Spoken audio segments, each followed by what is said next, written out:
దేశంలో అసెంబ్లీ అలాగే లోక్సభ ఎన్నికలు ముగిశాయి. మనలో చాలామందికి అసలు ఈ ఈవీఎం మిషన్లు ఏం చేస్తారు, అలాగే వాటి సెక్యూరిటీ ఎలా ఉంటుందని చెప్పి చాలామందికి డౌట్లు ఉంటాయి. ఒకసారి ఇప్పుడు మనం చూద్దాం ఆ ఈవీఎం మిషన్స్ని ఎక్కడ దాచుతారు, అలాగే వాటి సెక్యూరిటీ ఎలా ఉంటుంది అనేది ఒకసారి మనం చూద్దాం. సో మనకి ఇక్కడ ముందుగా చూసుకున్నట్లయితే ఈ పోలింగ్ అనేది పూర్తయిన తర్వాత ఈ ఈవీఎం మిషన్ని ఒక స్ట్రాంగ్ రూమ్లో సెక్యూర్గా దాయడం అనేది జరుగుతుంది. అలాగే మీరు చూసుకున్నట్లయితే ఆ స్ట్రాంగ్ రూమ్ బయట కంప్లీట్గా 144 సెక్షన్ అనేది అమలు చేయడం జరుగుతుంది. ఒక పోలీసులు ఉంటారు, ఎవరు పడితే వాళ్ళు రాకూడదు. 144 సెక్షన్ అనేది స్ట్రిక్ట్గా ఆ స్ట్రాంగ్ రూమ్ బయట వాళ్ళు అక్కడ కండక్ట్ చేయడం జరుగుతుంది. అలాగే మనం చూసుకున్నట్లయితే ఈవీఎం, వివిప్యాట్ అంటే మనకు తెలుసు, ఓటు వేయగానే పక్కన ఒక మిషన్ ఉంటుంది. మనం ఏ పార్టీకి అయితే ఓటు వేసామో అక్కడ సింబల్ అనేది ఈ వివిప్యాట్ మిషన్లో డిస్ప్లే అవ్వడం జరుగుతుంది. అలాగే ఈ పోస్టల్ బ్యాలెట్ పేపర్స్ని 5 ఏళ్ల పాటు ఇవి సురక్షితంగా ఉండేలాగా తగిన చర్యలు తీసుకోవడం జరుగుతుంది. మనకు అలాగే ఈ రాజకీయ నాయకులు ఉంటారు కదా, వీళ్ళ సమక్షంలో ఒక రిటర్నింగ్ అధికారి ఉంటారు. సో ఇక్కడ మనకి ఈ రిటర్నింగ్ అధికారి, ఈ రాజకీయ నాయక సమక్షంలో మనకి ఇక్కడ ఈ స్ట్రాంగ్ రూమ్లో ఈ ఈవీఎం మిషన్ని కంప్లీట్గా వీటిని భద్రపరచడం జరుగుతుంది అనమాట. సో కొన్ని పార్టీస్ ఉంటాయి, వాళ్ళ పార్టీకి సంబంధించిన రాజకీయ నాయకులు ఉంటారు, అలాగే రిటర్నింగ్ అధికారి ఉంటారు. వాళ్ళ సమక్షంలో మనకి ఇక్కడ వీటిని ఈ స్ట్రాంగ్ రూమ్లో వీటిని సీజ్ చేయడం అనేది జరుగుతుంది.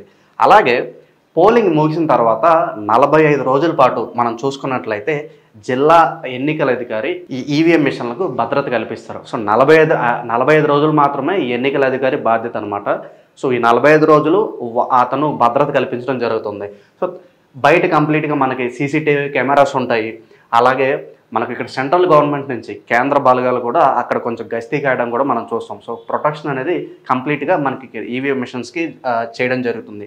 సో ఇక్కడ మనకి తర్వాత ఎన్నికల అధికారికి అప్పగించి గోడౌన్కి తరలిస్తారు. సో ఈ 45 రోజులు అయిపోయిన తర్వాత ఎన్నికల అధికారులు మళ్ళీ టేకప్ చేయడం జరుగుతుంది అనమాట. ఈ మిషన్స్ని కంప్లీట్గా మనకి కొన్ని గోడౌన్స్ ఉంటాయి, ఆ గోడౌన్స్కి తరలించడం జరుగుతుందన్నమాట. ఆ గోడౌన్స్కి వెళ్ళిపోయిన తర్వాత మళ్ళీ కంప్లీట్గా 5 years వరకు మనకి ఇక్కడ ఈవీఎం మిషన్స్ కంప్లీట్గా ఆ గోడౌన్లోనే ఉండటం జరుగుతుంది. ఈ డేటా ఉంటుంది మనకి ఈవీఎం మిషన్స్లో. సో ఆ డేటా అనేది కంప్లీట్గా సేఫ్గా ఉంటుంది. 5 సంవత్సరాల తర్వాత మాత్రమే ఈ డేటాని రీసెట్ చేయడం జరుగుతుంది. ఈ లోపు రీసెట్ అనేది చేయరు. 5 సంవత్సరాల తర్వాత మళ్ళీ ఇంకెక్కడన్నా ఎన్నికల అధికారులు వాటిని యూజ్ చేయాలని వాళ్ళు భావిస్తే 5 సంవత్సరాల తర్వాత వాళ్ళు రీసెట్ చేసుకుని మళ్ళీ వాళ్ళు మనకి ఇక్కడ యూజ్ చేయడం జరుగుతుంది అనమాట. ఈ 5 ఏళ్ల కాలంలో కొన్ని గొడవలు జరుగుతాయి. సో కొన్ని చోట్ల ఈ రీపోలింగ్ చేయాలని చెప్పి కొన్ని పార్టీలు వస్తారు. సో మాకు అన్యాయం జరిగిందంటూ కొంతమంది చాలా వైపు నుంచి కొన్ని నిరసనలు వస్తాయి. కొన్ని చోట్ల రీపోలింగ్ చేయాలని ఆదేశాలు కూడా కోర్టు జారీ చేస్తూ ఉంటుంది. సో ఇన్ని ఫ్యాక్టర్స్ ఉండటం వల్ల మనకి ఇక్కడ ఈ ఈవీఎం మిషన్స్ అనేవి 5 ఏళ్ల పాటు భద్రతగా సీసీటీవీ అలాగే కేంద్ర బలగాల ఆధ్వర్యంలో వీటిని చాలా స్ట్రాంగ్గా దాయడం అనేది జరుగుతుంది. సో మొత్తానికి ఇది ఈవీఎంలో ఒక స్టోరీ. సో వీటిని ఎక్కడ దాస్తారు, వీటి సెక్యూరిటీ ఎలా ఉంటుంది అనేది ఇప్పుడు మనం చర్చించాం.